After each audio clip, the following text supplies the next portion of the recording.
पंचकुला से कवित्री लेखिका शीनू वालिया जी हमारे बीच में पधारी हैं। मैं उनका हार्दिक स्वागत करता हूं। श्री जगदीश प्रसाद कुक्कर जी 47 सेक्टर से आए हैं, आदरणीय हैं हमारे, उनका भी मैं आभार व्यक्त करता हूं। Doctor Monica assistant professor Chandigarh से ही यहाँ पर हमारे बीच में आई हैं, उनका भी मैं हृदय से स्वागत करता हूं। और सारिका मैम अब मुड़े हैं पीछे। श्री वीरेंद्र शर्मा वीर जी हमारे बीच में हैं, भाई का मैं बहुत बहुत हार्दिक आभार व्यक्त करता हूं यहाँ पहुंचने पर। और मैं फिर ये कहता हूं कि जिनके नाम सर बैठे हैं यहाँ पर पीछे, तो उनका भी मैं हार्दिक स्वागत करता हूं।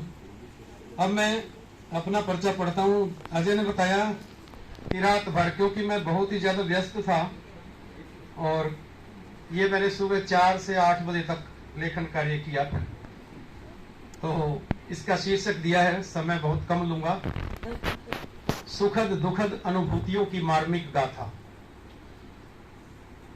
अजय सिंह राणा कृत मकड़जाल कहानी संग्रह एक ऐसे उद्यान के रूप में दिखाई देता है जिसमें 7 कहानियों रूपी प्रेम के पुष्प अपनी महक तथा कांटों सहित दर्ज हैं, जो पाठक को आनंदित उद्वेलित करने के साथ साथ दर्द की अनुभूति करवाने में भी सक्षम है। संग्रह का शीर्षक मकड़जाल प्रत्येक कहानी में सार्थक प्रतीत होता है। यदि हम प्रेम विषय को ही लें तो जब कोई व्यक्ति इसमें प्रवेश कर जाता है तो प्रेम का यह लोक मकड़जाल से कम नहीं है। यहाँ मकड़जाल के अनेक प्रतीकार्थ हैं, जिनमें जीवन की वे सब उलझने, द्वंद्व, असहायता, निरुपायता आदि प्रतिबिंबित होते हैं। इस जाल में फंसा प्रत्येक प्राणी अपनी पूरी प्राण शक्ति लगाकर इससे निकलने का निरंतर प्रयत्न करता रहता है, लेकिन उसका मुक्त होना नियति के ही हाथ में है। ऐसी सभी स्थितियों का चित्रण इन कहानियों के उद्देश्य का अंग दिखाई देता है।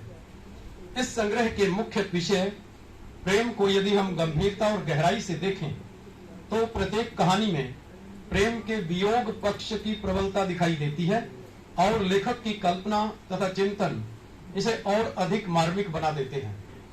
किसी भी कहानी में प्रेम का छिछला व सतही रूप दिखाई नहीं देता। विरह को प्रेम की कसौटी कहा गया है। कबीर जी ने भी कहा था विरह के बारे में कि बिरहा बिरहा मत कहो, बिरहा है सुल्तान, कि बिरहा बिरहा मत कहो, बिरहा है सुल्तान, जा घट बिरह न संचरे, सो घट जान मसान। यहाँ लेखक की हर कहानी में विरह समाया हुआ है, जो प्रेम की अनेक दशाओं से गुजरकर उसके आदर्श रूप तक की यात्रा करता है। इस संग्रह की कहानियों की एक और विशेषता यह है कि प्रेम पात्र की इच्छा और अनिच्छा, अपेक्षा और उपेक्षा का एकाकार हो जाना। प्रेम अनंत है, इसे आज तक कोई भी संपूर्णता में परिभाषित नहीं कर पाया। यहाँ हर कहानी प्रेम को अलग अलग ढंग से परिभाषित करती प्रतीत होती है।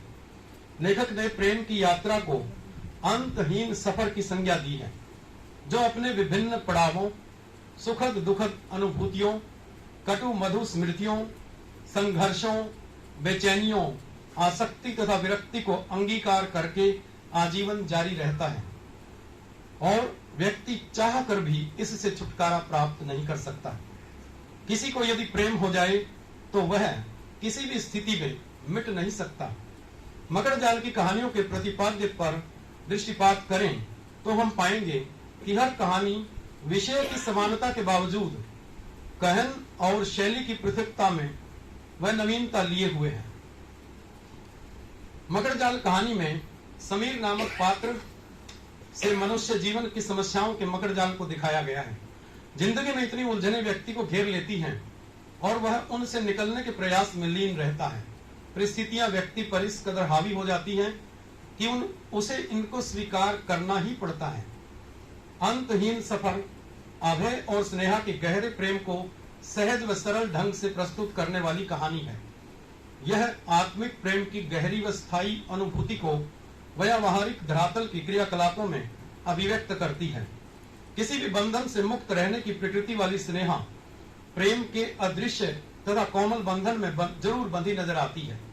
इस कहानी में प्रेम का आदर्श रूप विरह के मार्मिक व मीठे दर्द के साथ व्यंजित हुआ है। यहाँ दोनों प्रेम पात्रों के बीच देने का भाव है, लेने का नहीं। महसूसने का भाव है, प्राप्ति का नहीं। प्रेम यात्रा में चलने का भाव है, थकने या समाप्ति का नहीं।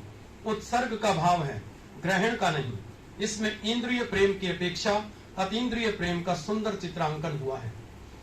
अननोन ऑथर कहानी माया नगरी के काले सच को उजागर करती ही है, साथ ही में अपूर्व पात्र के माध्यम से ऐसे व्यक्तियों के चरित्र को भी उद्घाटित करती है जो अति महत्वाकांक्षा के कारण मां सहित सभी मानवीय रिश्तों को ठुकराकर केवल पैसे और शोहरत के पीछे भागते हैं तथा अंत में इस मृग मरीचिका के चक्कर में खाली हाथ रहकर बुरी तरह तड़पते हैं।